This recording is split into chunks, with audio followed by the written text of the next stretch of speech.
दोस्तों, एक घर सिर्फ दीवारों से नहीं बनता, वो बनता है आपके सपनों से, सही फैसलों से, परिवार से। और हर घर तभी पूरा होता है जब हर ब्रिक सही जगह पर रखी जाए।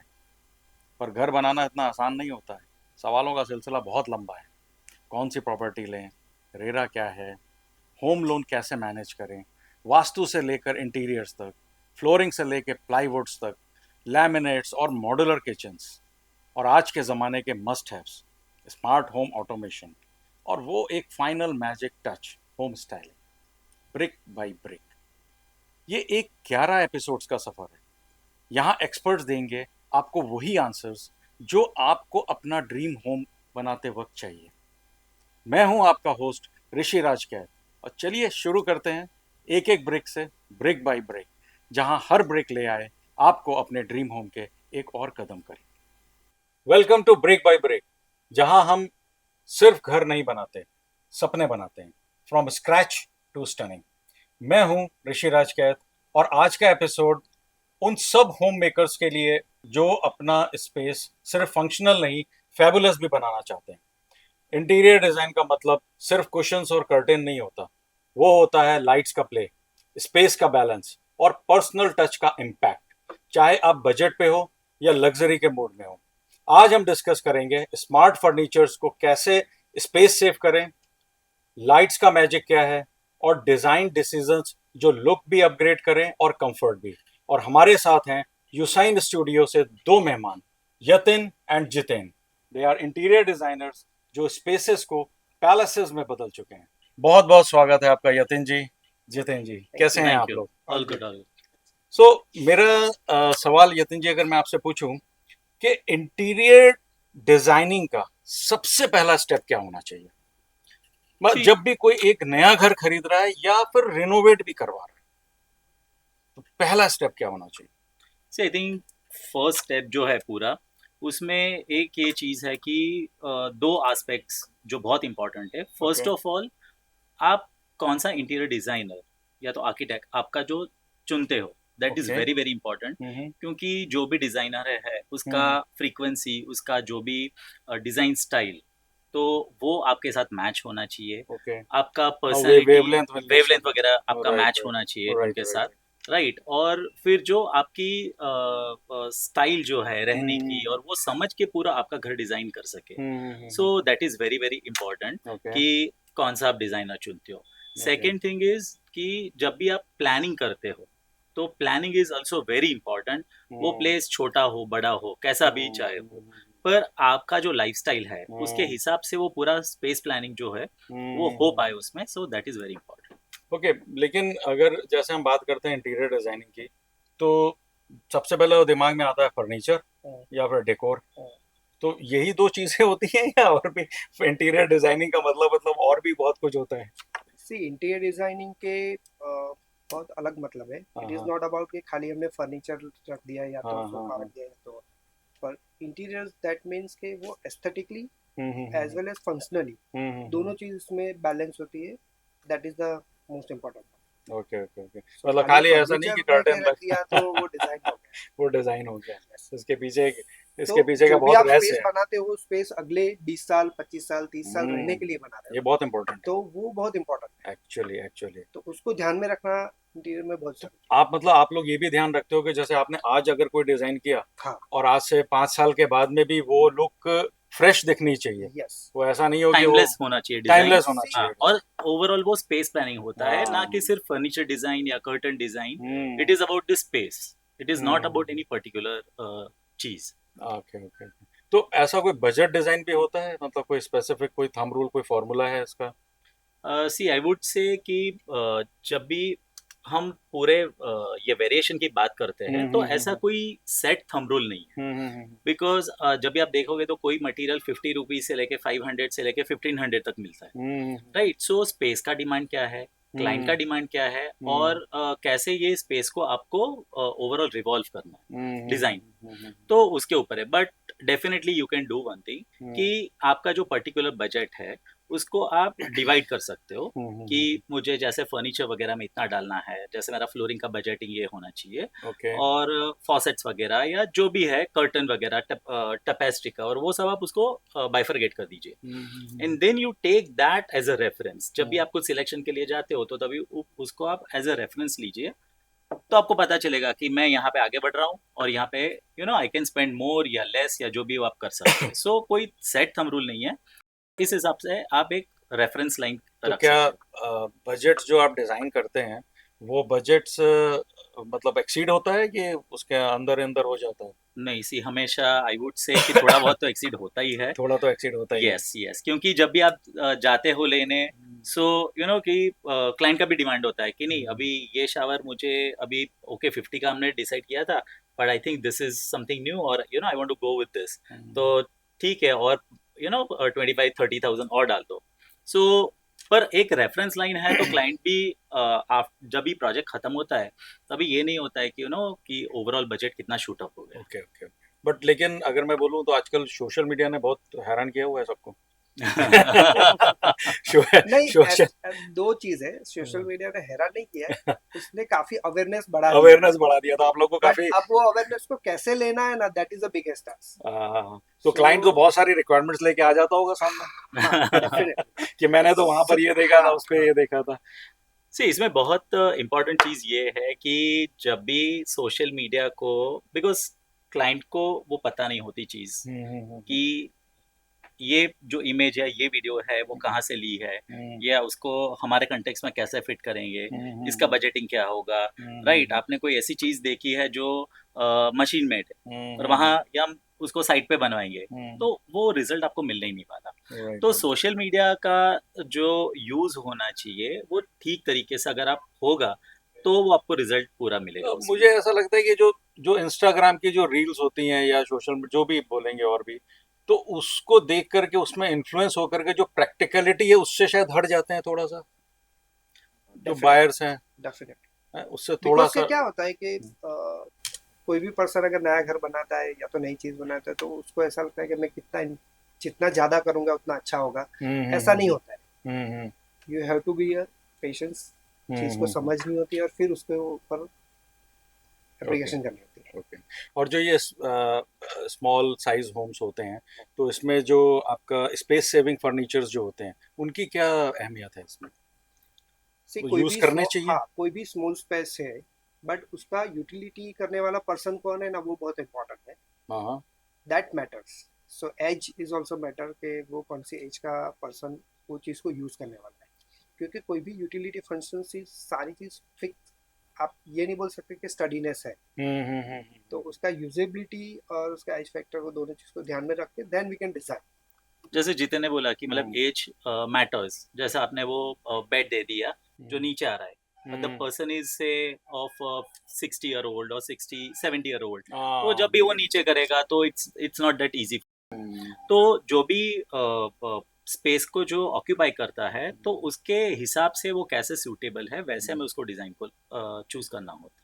हाँ, मतलब क्योंकि जो छोटे घर हैं वो थोड़ा स्पेस कंस्ट्रेंट तो रहता ही रहता ट्रू है। ट्रू ट्रू, बिल्कुल सही है। तो जो ये मल्टी फंक्शनल फर्नीचर्स होते हैं इनका एक्चुअल यूटिलिटी होता है या खाली ये पिक्चर्स में दिखाए जाते हैं वही होता नहीं नहीं, मेरे हिसाब से वो होता है, है? पर अगेन ये जो सारी चीजें हैं वो कंटेक्स्ट के ऊपर बहुत डिपेंड करती है। So, मतलब ऐसा नहीं होता कि कोई पर्टिकुलर कोई मल्टी फंक्शनल फर्नीचर है जिसका यूज करना ही करना चाहिए, ऐसा नहीं नहीं होता? नहीं नहीं नहीं, नथिंग नथिंग। अभी आपने जो बात किया कि मल्टी फंक्शनल, तो जैसे हम आज एंटरटेनमेंट रूम्स जो बनाते हैं तो उसमें सिर्फ वो रिक्लाइनर चेयर्स नहीं होती है, रिक्लाइनर चेयर का एक सेट होता है और आगे जो एक सोफा रखते हैं तो वो मल्टीपर्पज होता है कि उसको आपने कैसे भी मोल्ड करके उसको कोई भी शेप दे दिया, जैसे कार्ड्स प्ले करना है तो उसको पूरा ऐसे सेटअप कर दिया कि वो रेक्टेंगल फॉर्म बन जाए, कभी उसको आपने लाइन में लगा दिया तो एल शेप में सोफा बन यहाँ पे जाए। गेस्ट भी बहुत ज्यादा आ गए घर ट्रू पे, ट्रू ट्रू, तो उसको फिर आप हाँ, सो वैसे सब चीजों को आप उसको मोल्ड कर सकते हो। एक ही चीज, एक ही जगह को मल्टी फंक्शंस यूज करना है, then accordingly we have to set that function. So आप क्या रिकमेंड करते हो कि एक कस्टमाइज फर्नीचर, मतलब जैसे एक ट्रेडिशनल कारपेंटर वाला फर्नीचर होता था उस पे जाना चाहिए या रेडीमेड फर्नीचर्स यूज करने चाहिए? आपकी रिकमेंडेशन क्या रहेगी इस पे? That I think varies again project to project. To project yes, अभी दो चीजें हैं कि कोई bespoke फर्नीचर आपको बनाना है तो वो आप बना सकते हो, plus there are factories also कि आप अपना डिजाइन करो पर वो बनेगा साइट पे नहीं, वो बनेगा फैक्ट्री पे, रेडी होके वहां से आएगा। प्लस जो मॉड्यूलर फर्नीचर है दैट डेफिनेटली आज का जो पीरियड है उसमें आई थिंक हमारे 70-80% प्रोजेक्ट्स में मॉड्यूलर फर्नीचर जा रहा है। अच्छा। पर मॉड्यूलर इन टर्म्स ऑफ कि डिजाइन हम देते हैं, बनता है वो फैक्ट्री में और फिर यहाँ पे आके वो लगता है। उसमें ऐसा है कि जैसे 3-4-5 एजेंसीज जो मिक्स होती है तो वो सारी एजेंसी का काम वो वहाँ पे चला जाता है, तो यहाँ पे जो केओस है वो कम हो जाता है और साइट का जो ओवरऑल इंफ्रास्ट्रक्चर डेवलपमेंट जो होता है तो वो यहाँ पे चलता रहता है और बाद में वो रेडी फर्नीचर आके यहाँ पे फिक्स होता है। Okay okay okay. Second thing, वो क्लाइंट की समझ के ऊपर भी मैटर करता है। काफी क्लाइंट ऐसे होते हैं जिनको ऐसा लगता है कि नहीं, मैंने फिजिकल टच, बैठ के कंफर्ट चेक किया, देन आई विल। जबकि ट्रायल में आप ऐसा नहीं कर सकते ना। ट्रायल में भी ऑल डिपेंड ऑन एजेंसी के ऊपर, लेबर के ऊपर भी डिपेंड करेगा, वो कैसे बनाएगा, उसका कंफर्ट आपको मिला, सो वो चीज भी मैटर करेगी। बहुत ज्यादा पर्सनल, बहुत ज्यादा कस्टमाइज वे में हो जाएगी। True true true. हाँ, तो बहुत, जैसे अभी कोई प्रोजेक्ट हमने कंप्लीट किया, so each and every furniture was you know made on site. और कोई कोई ऐसा भी है कि जहाँ पे सिर्फ डोर्स है वो ही लगे, बाकी सारी चीजें जो है वो सब बाहर से। इसमें आप बजट भी कंट्रोल कर सकते हो क्योंकि आपको पता है कि जैसे ये फर्नीचर पीस है तो इसका टोटल कॉस्ट ये लगेगा। पहले तो क्या होता है कि वो कारपेंटर उसका लगाएगा, उसके बाद पेंट वाला लगाएगा, उसके बाद अपहोल्स्ट्री लगेगा, तो you know layer by layer you are adding the cost. जब भी आप वहां पे बाहर दे तो चीज तो आपको पता होता है कि okay you know finally I am giving this amount for this piece. Right right right. और ध्यान तो आप लोग रखते ही हो as an interior designer, client को तो बहुत ज्यादा। हमारे लिए दोनों चीज सेम है। अगर रेडी लाना है तो भी और बनाना है तो भी। रेडी है तो भी क्या है कि उतना हमें ध्यान रखना पड़ता है कि वो चीज यहाँ पे आके फिट होनी चाहिए। Right right right. Otherwise it is going to get a you know chaos. बिल्कुल। तो दोस्तों यहाँ लेंगे हम एक छोटा सा ब्रेक और ये इंटरेस्टिंग डिस्कशन यतिन जी और जितिन जी के संग में जारी रहेगा। मिलते हैं एक छोटे से ब्रेक के बाद।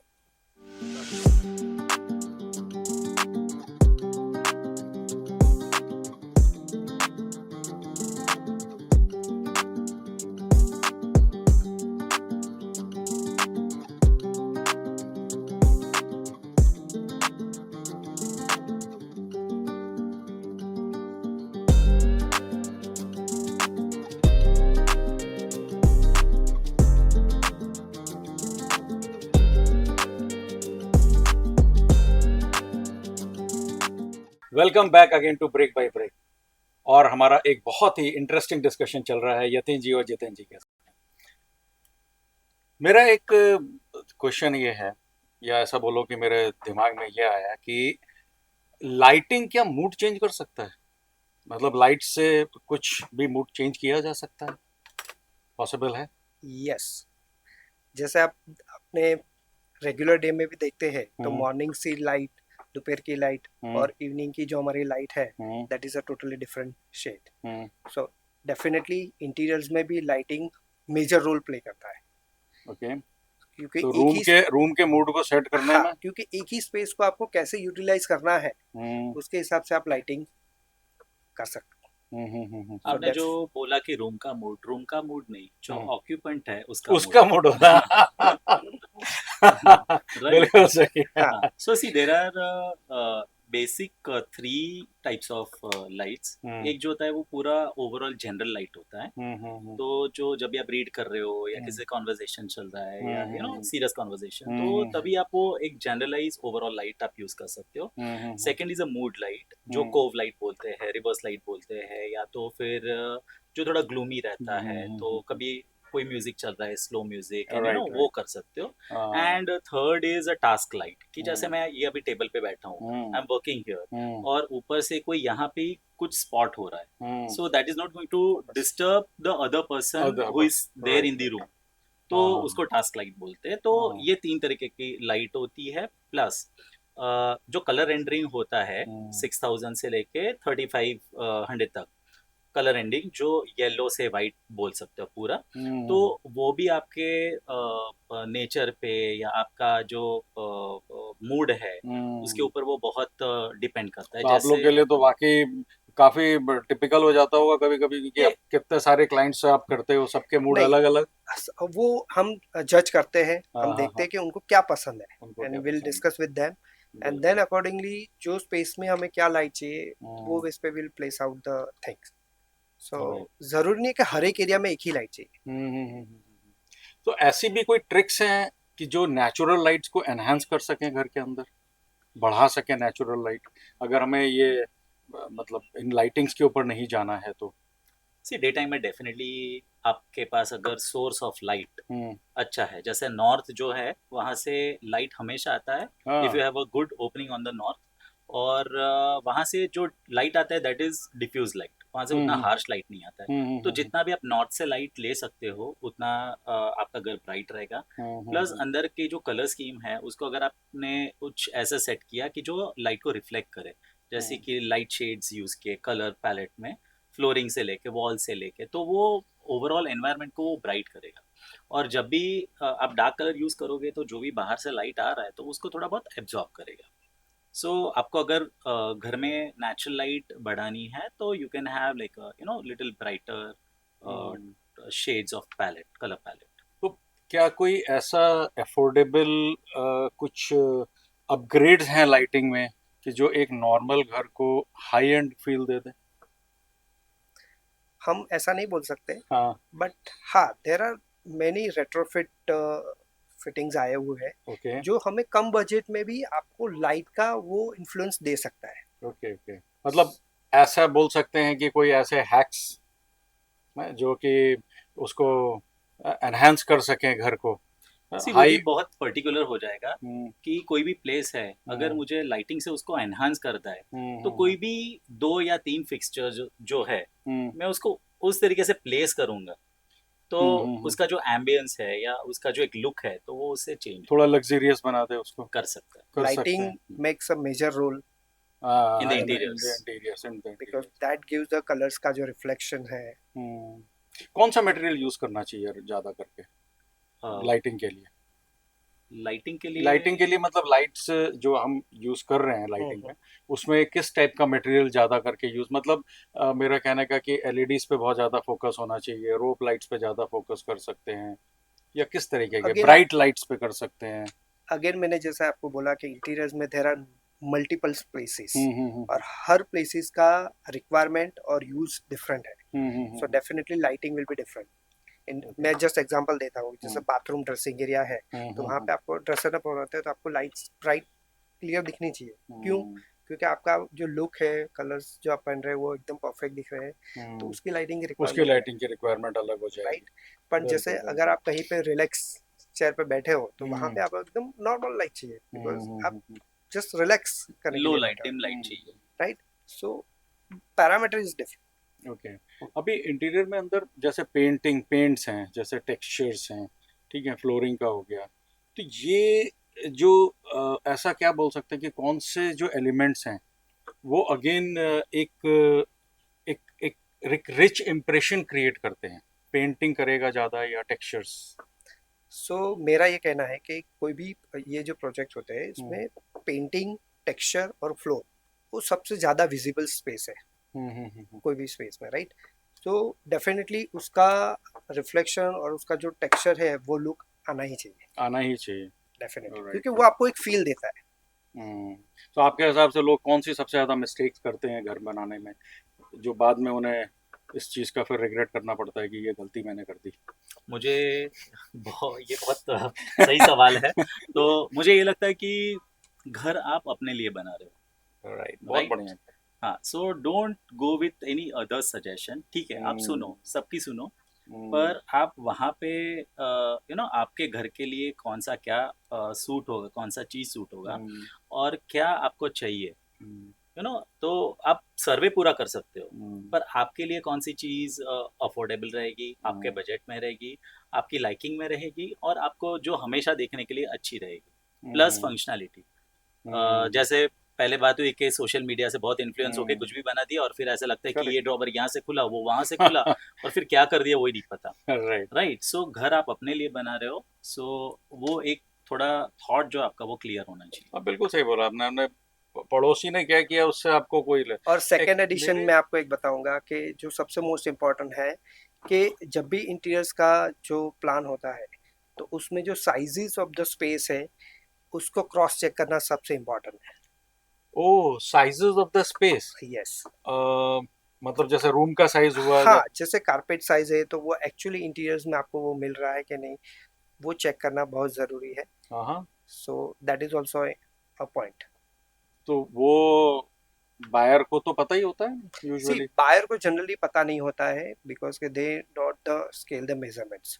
तो मेरा ये मानना है कि जब भी वो स्पेस बाय करने जाते हैं ओ तो उन्हें वो एक्चुअल स्पेस कितनी यूजफुल मिल रही है, हाँ हाँ हाँ यूजेबिलिटी ऑफ द यूज हाँ। स्पेस जो है वो कितनी मिल रही है ना, वो क्रॉस चेक करना बहुत जरूरी है। ओ हो, तो ये तो जिस वक्त वो लेते हैं, जब बाई करते हैं, जब वो फ्लैट या यस। फिर विला बंगलो कोई भी ले रहे हैं, तो उसमें वो एक्चुअल स्पेस जो कमिट किया गया है और यस। उन्होंने जो रिसीव किया है एक्चुअल स्पेस, यस। वो गैप चेक करना पड़ेगा। डेफिनेटली। ये बहुत इंपॉर्टेंट है। यस। कोई एक मेरे मतलब correct me if I am wrong, अगर ऐसा बोले कि आपकी पर्सनैलिटी को डिफाइन करता है आपका घर, ऐसा बोल सकते हैं क्या? डेफिनेटली, तो मतलब आपने बिकॉज वो डिजाइन में आपका रिफ्लेक्शन दिखना चाहिए, हम्म।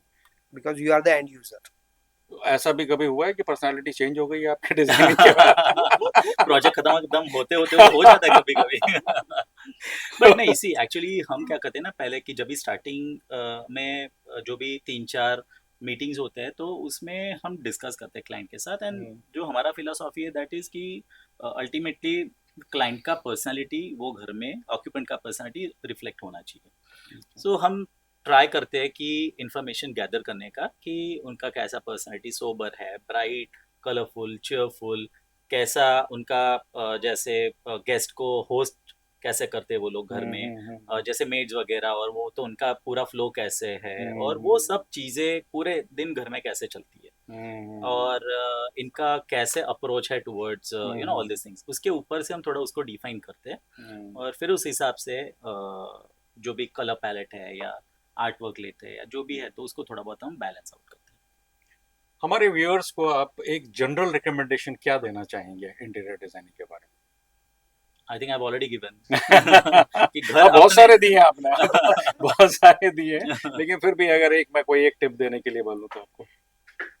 मैं एक चीज़ बोलना चाहूँगा, जैसे आपने बोला कि सोशल मीडिया और ये सब चीज़ों में है जिसमें हम इंडिविजुअल चीज़ देखते हैं, बट घर बनाना है या तो कोई भी स्पेस बनाना है, that is a totally fun place. So different different places को जोड़ के एक चीज़ बनती है। बिल्कुल सो दैट मोस्ट इम्पॉर्टेंट कि आप हर एक चीज़ से इन्फ्लुएंस मत हो, वो एक पूरी स्पेस को यूटिलाइज और कैसे करना है वो इम्पोर्टेंट। सही है, ये बहुत ही पर्सनलाइज चीज है। जैसे कि हम ड्रेस अपने चॉइस की हम पहनते हैं, इसी तरह से डिजाइनिंग भी हमारी टू ऐड इन कि जैसे जो भी स्पेस आपके डिजाइनर ने लिया हुआ है, डिजाइन किया हुआ है, और आपने कोई भी सडनली कोई भी एक्स फर्नीचर कि I want this furniture piece in this room, वो करके डाल दिया, अगर वो फिट कर दिया वहाँ पे, अच्छा लगेगा नहीं लगेगा, तो वो सोच के आपको लेना पड़ता है। राइट।